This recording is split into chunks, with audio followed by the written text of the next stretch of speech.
సోదరులారా సోదరీమణులారా, ఇస్లాం యొక్క ధర్మంలో పెళ్ళైనటువంటి భార్యాభర్తలకి ఒకరి ద్వారా మరొకరికి ఇబ్బంది కలుగుతున్నప్పుడు మగవాడికి ఎలాగైతే తలాక్ యొక్క రైట్స్ ఉన్నాయో ఆడవారికి కులా యొక్క రైట్స్ కూడా ఇస్లాం ఇచ్చింది. అక్కడ కూడా నీ మొగుడు బాధ పెడుతూ ఉన్నా, నీ భర్త ఇబ్బంది పెడుతూ ఉన్నా బలవంతంగా సంసారం చెయ్యని ఖురాన్ ఎక్కడా చెప్పలేదు. ప్రవక్త గారి బోధలు కూడా ఎక్కడ చెప్పలా. అలాగే అమ్మాయి టార్చర్ పెడుతూ ఉన్నా, అమ్మాయి ఇబ్బంది పెడుతూ ఉన్నా బలవంతంగా అయినా నువ్వు నీ భార్యతో జీవితం గడుపని చెప్పి ఎక్కడ చెప్పలా. ఖురాన్లో ఏం చెప్పబడిందంటే భార్యాభర్తలకు ఒకరి ద్వారా మరొకరికి ఇబ్బంది కలుగుతున్నప్పుడు పెద్ద మనుషులను పెట్టుకోవాలి, మాట్లాడుకోవాలి, సంధి కుదుర్చుకోవడానికి ప్రయత్నించాలి. అలా కుదిరించిన తర్వాత కూడా మళ్ళీ డ్రామాలు ఆడితే కనుక తప్పకుండా ఇంకా విడాకులు తీసుకోమనే చెప్పాలి.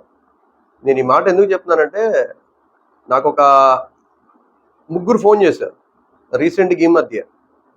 ఒక అమ్మాయి ఏమో జాబ్ కూడా చేస్తుంది, సంపాదన అంతా వాళ్ళ అత్తగారికి వాళ్ళ ఆడపడుచులకి ఇంట్లో ఖర్చు పెడుతుంది, అయినా కూడా ఆ అమ్మాయికి టార్చరే.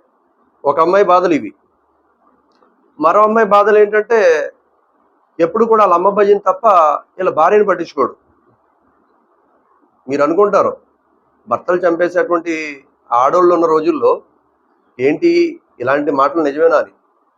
మీరు ఇలాంటి మాటలు అంటారని స్క్రీన్ షాట్లు నా దగ్గర ఉన్నాయి, కానీ వాళ్ళ అనుమతి లేదు కాబట్టి నేను పెట్టట్లేదు అంతే. ఓకేనా? మా మాటలు అల్లా అయితే వింటున్నాడు కదా. ఇది రెండో ఫోన్. మూడో ఫోన్ కాల్ ఎలాగంటే తెలంగాణ నుంచి వచ్చింది ఇది. మా అమ్మాయిని చాలా టార్చర్లు పెడుతున్నాడు అఫరోజు మా అల్లుడు. 3 సంవత్సరాలు అయింది, ఏం చేయాలో అర్థం కావట్లేదు. అమ్మాయి చాలా ఇబ్బంది పడుతుంది, వచ్చేస్తానంటుంది, మేమే చాలా నచ్చ చెప్తున్నాం అని చెప్పేసి నాతో 7 నిమిషాలు మాట్లాడాడు ఆయన. నేను అన్నా, అంత బలవంత పెట్టి మీరు ఉంచకండి అక్కడ. అమ్మాయి ఏమైనా చేసుకుంటే ఎవడి బాధ్యత?